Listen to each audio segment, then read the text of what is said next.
Selamat tinggal kekasihku. Malam ini, untuk kesekian kali, aku kembali melihatnya. Kekasihku, dia bersama dengan wanita lain. Dari kejauhan, aku melihat mereka sedang berciuman begitu mesra. Sakit sekali rasanya. Sudah lebih dari seminggu, terakhir sikapnya berubah drastis. Dia memang masih menganggapku sebagai kekasihnya, tapi keberadaanku di sisinya seolah sama sekali tidak berarti apapun.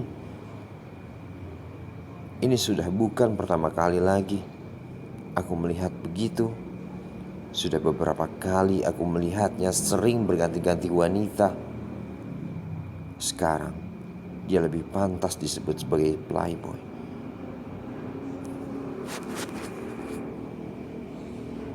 Dia juga sering menghabiskan waktu di klub malam, mabuk-mabukan. Bukan hanya di belakangku,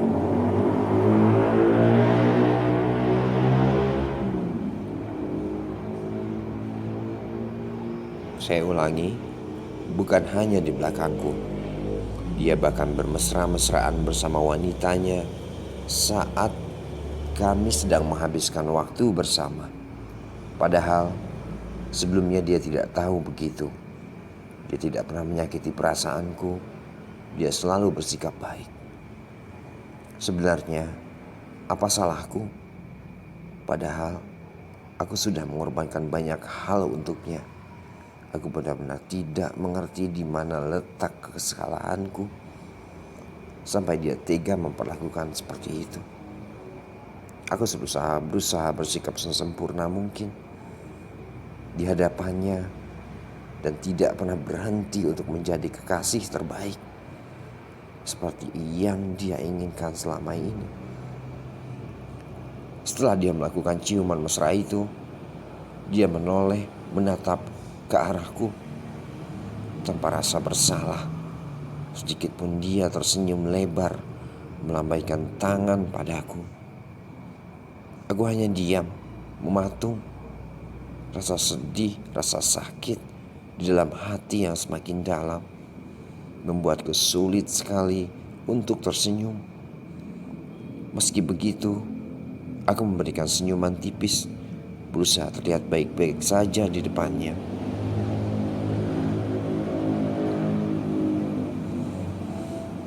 Pria tampan itu kembali menatap wanita di hadapannya. Mungkin hendak memohon pamit. Benar saja, dia berjalan menghampiriku setelah wanita itu pergi. Seketika aku menghapus air mata yang mulai menetes. Dia tidak boleh melihatku begini. Aku memberikan senyuman setulus mungkin padanya. Hai, sayang, aku sangat merindukanmu. Dia kemudian memelukku erat. Aku merasakan dekapan-dekapan hangatnya. Masih sama seperti dulu. Tapi karena perubahan sikapnya akhir-akhir ini, pelukannya itu terasa hampa. Aku membawakan makanan kesukaanmu. Sautku pelan sesaat setelah dia melepaskan pelukan sepihaknya. Aku kemudian menyodorkan sebuah bingkisan. Terima kasih, ya, kau baik sekali. Ayo masuk. Udara malam tidak bagus untuk wanita secantik dirimu. Dia merangkul pinggangku, mengajakku masuk ke dalam rumah besarnya. Aku benar-benar tidak mengerti dengan jalan pikirannya. Sebenarnya apa alasannya?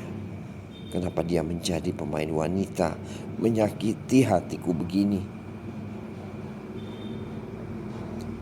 Di tengah langkah, aku menyempatkan diri untuk menatapnya.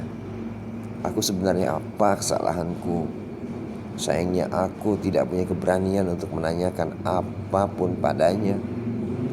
Saat ini, kami duduk berhadapan di ruang makan. Dia mengajakku makan bersama.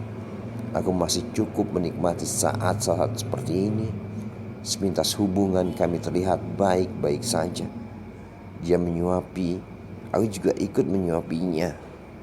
Kami bercanda, tertawa bersama seolah seperti tak pernah terjadi apapun. Dia kemudian menuangkan sebotol anggur berkadar alkohol rendah ke dalam gelas kami. Lalu minum bersama, kembali menikmati indahnya malam. Tapi kesadaranku mulai menurun hanya karena beberapa gelas saja. Berbeda dengannya, dia terlihat baik-baik saja meski sudah meminum hampir setengah botol. Dia mulai berkata-kata untuk menggoda, merayuku dengan rayuan gombalnya. Ya, mungkin karena aku yang terlalu bodoh. Aku tidak pernah bisa menghindari tatapan matanya yang indah. Wajahnya yang tampan selalu memabukkan pandanganku. Kata-kata gombalnya itu juga selalu berhasil membuat diriku terbuai. Hingga akhirnya dia menggendong tubuhku, membawaku ke ruang kamar. Aku tahu, bahkan sekalipun hanya setengah sadar, aku sangat tahu apa yang terjadi dan dia lakukan.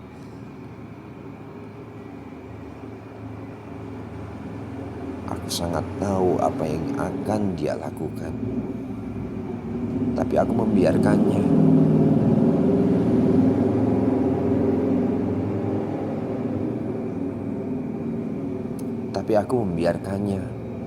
Aku tidak peduli meski dia sudah berada di atas tubuhku, menyangga tubuh kekarnya dengan kedua tangan di sisi kanan, kiri kepalaku. Dia mengecup bibirku, singkat. Tangannya juga mulai membuka kancing bajuku. Tapi aksinya itu segera terhenti saat berada di kancing ketiga. Kau tahu apa yang akan kulakukan, katanya setengah berbisik. Iya,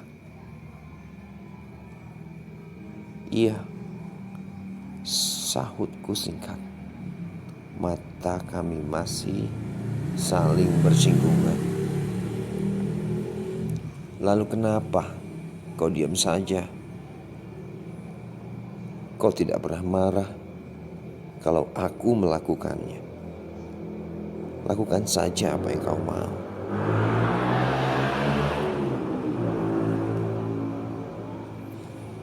Kataku datar. Aku memang sengaja membiarkan melakukan apa yang dia inginkan.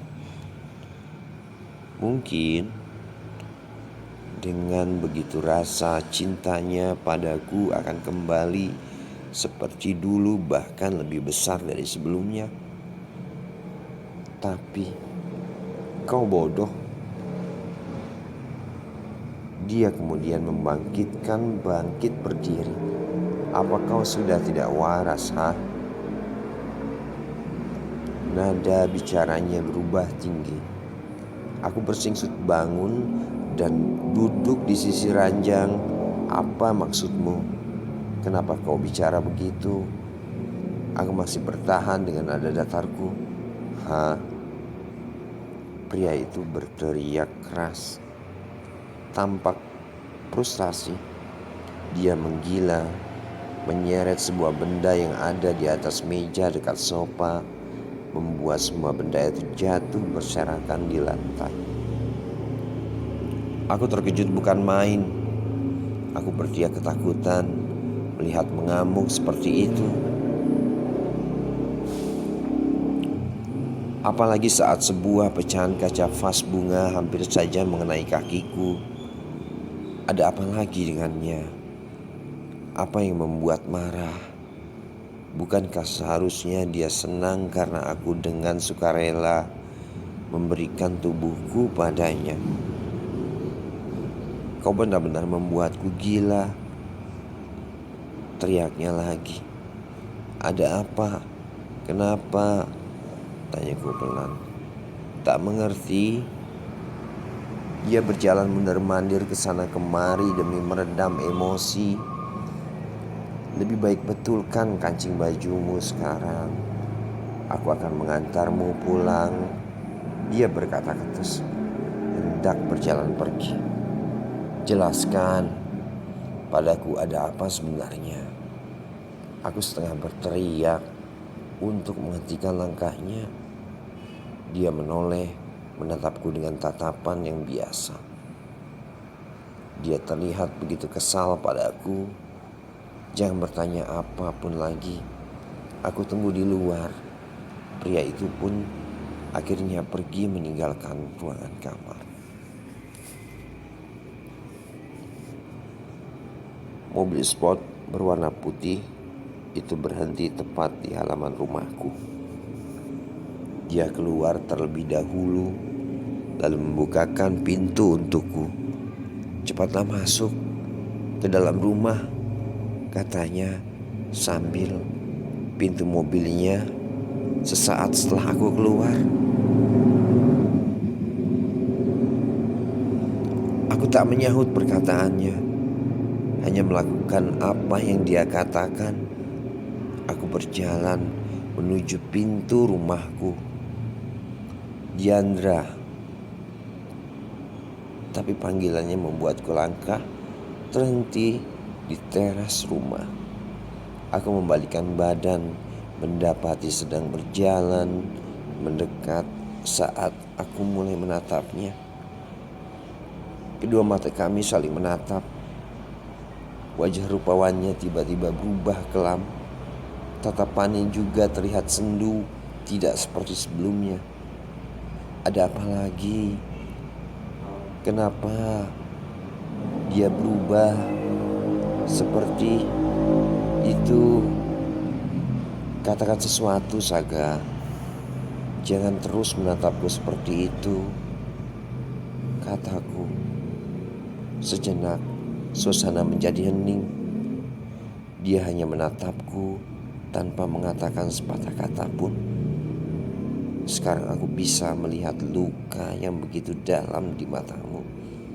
Dan aku tahu bagaimana kerasnya kau mencoba untuk selalu bertahan di sisiku.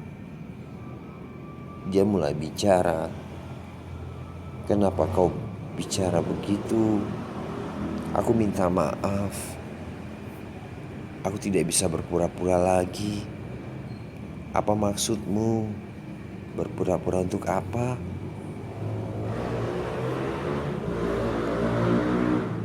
Aku tidak bisa seperti dulu lagi.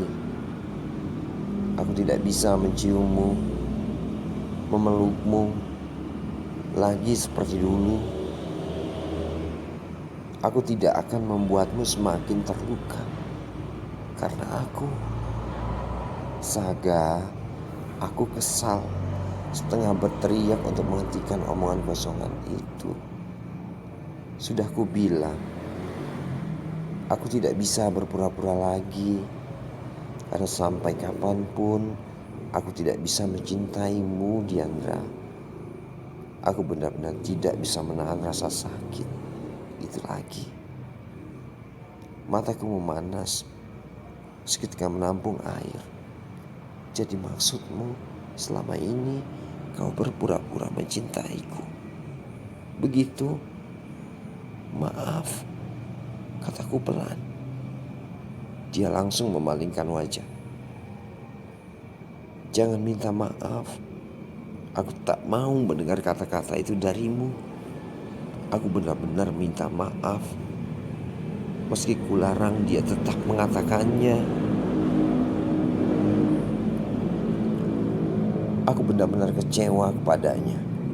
Setelah sekian lama kami menjalin hubungan, setelah semua pengorbanan yang aku berikan padanya, kini justru rasa sakit, luka yang ada ditoreh padaku.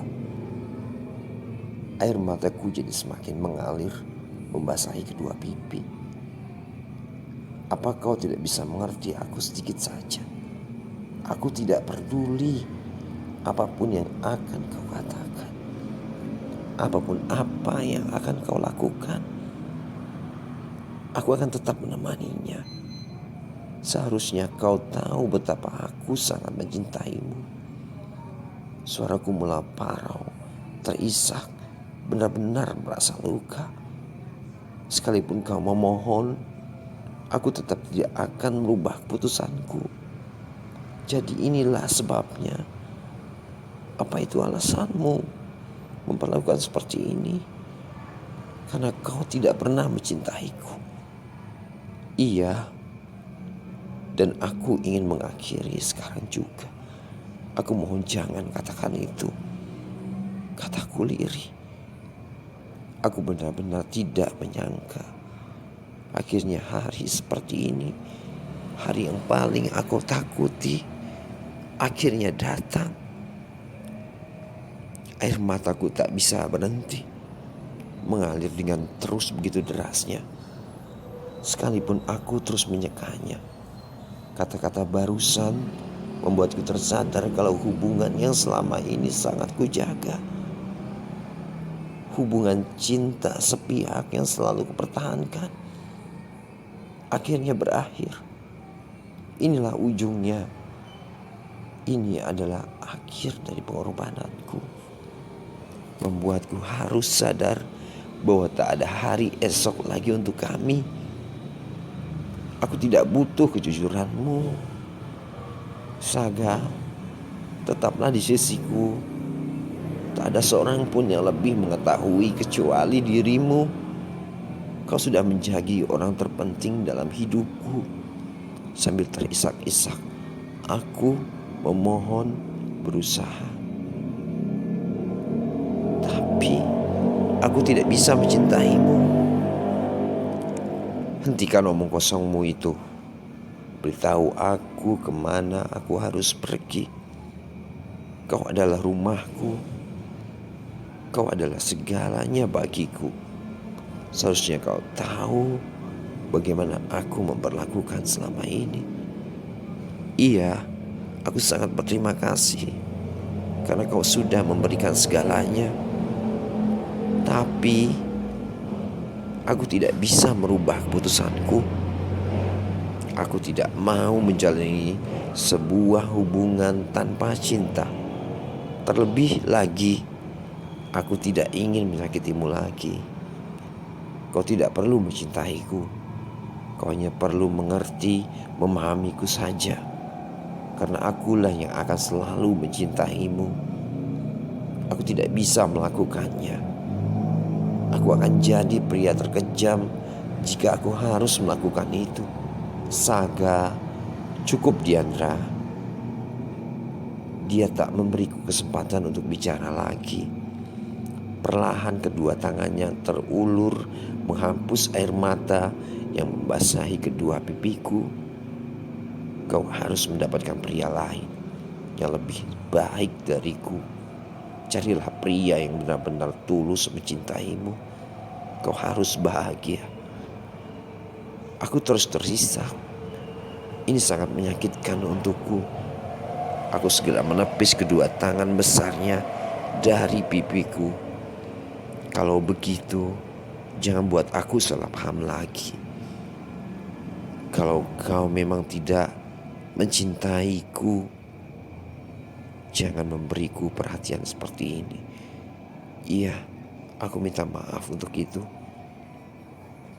Aku tahu tak ada lagi hari esok untuk kita. Dan aku mau kau memenuhi permintaan terakhirku. Katakan saja. Aku kembali menatapnya sedih, memandang wajah tampan di hadapanku. Apakah kau bisa melupakannya? Apakah aku bisa menemukan pria yang lebih baik darinya? Tapi ini adalah malam terakhirku bersamanya. Bisakah kau memelukku, Saga? Sekali saja. Bisakah kau menganggapku sebagai kekasihmu untuk pertama, terakhir kalinya? Sejenak dia menatapku. Tanpa berkata-kata apa lagi, dia kemudian memelukku, merengkuhku ke dalam dekapan hangatnya. Aku berusaha untuk tidak menangis, tapi tetap saja butiran bening itu selalu menetes dari ujung mataku. Hingga akhirnya Dia mengakhiri pelukannya, kembali menatapku. Selamat tinggal Diandra. Aku melihat senyuman indah itu untuk terakhir kalinya. Dia berbalik badan, mulai melangkah menuju mobil, sedangkan aku hanya bisa menangis, menatap kepergiannya. Adalah ini pelajaran besar bagiku. Hal dalam cinta, hal dalam kecewa, sekalipun marah, tidak terima, juga sedih, aku akan berusaha untuk melepaskannya. Aku tidak ingin egois, bersikap kejam terhadap dia. Aku tidak akan membiarkan dia terbelenggu di sisiku. Aku hanya ingin dia bahagia, karena aku sangat mencintainya.